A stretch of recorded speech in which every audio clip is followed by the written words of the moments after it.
একদিন এক জঙ্গলে এক শিকারী শিকার করতে যায় এবং সে দেখে যে এক সাধু বসে বসে ধ্যান করছে। তখনই সাধুটা তার পায়ের শব্দ পেয়ে তাকে এটা বলে, বৎস, এই জঙ্গলের প্রতিটি প্রাণ ঈশ্বরের দান। কেন তুমি তাকে হত্যা করতে চাও? গুরুজি, আমি পেটের দায় স্বীকার করি, না মারলে কিভাবে বাঁচব? জীবন নেওয়া নয়, জীবন বাঁচিয়েও উপার্জন করা যায়। এই ফল আর ভেষজ শহরে ভালো দামে বিক্রি হয়। সত্যিই কি এতে আমার সংসার চলবে? আমি তো সারা জীবন শুধু শিকারই জানি।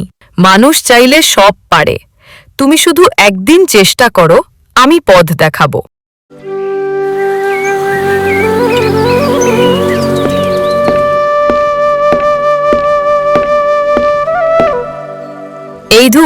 এই ফলগুলো ঔষধি গুণে ভরা। এগুলো শহরে বিক্রি করলে ভালো দাম পাবে। তাহলে আজ থেকেই চেষ্টা শুরু করব গুরুজি। জীবন নিতে নিতে আমি নিজেই অস্থির হয়ে গিয়েছিলাম। তুমি বদলালে এই জঙ্গলও বদলে যাবে। প্রকৃতিকে রক্ষা করো, প্রকৃতি তোমায় রক্ষা করবে।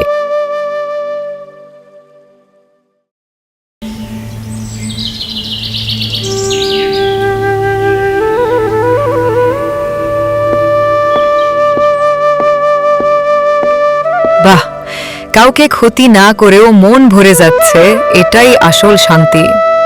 যে জীবনকে ভালোবাসে সেই মানুষই সত্যিকারের মানুষ। আপনি ঠিকই বলেছিলেন গুরুজি। আজ থেকে আমি প্রকৃতির রক্ষক, শিকারী নয়। আশীর্বাদ রইল বৎস। তুমি আজ জীবনের আসল মানে খুঁজে পেয়েছ।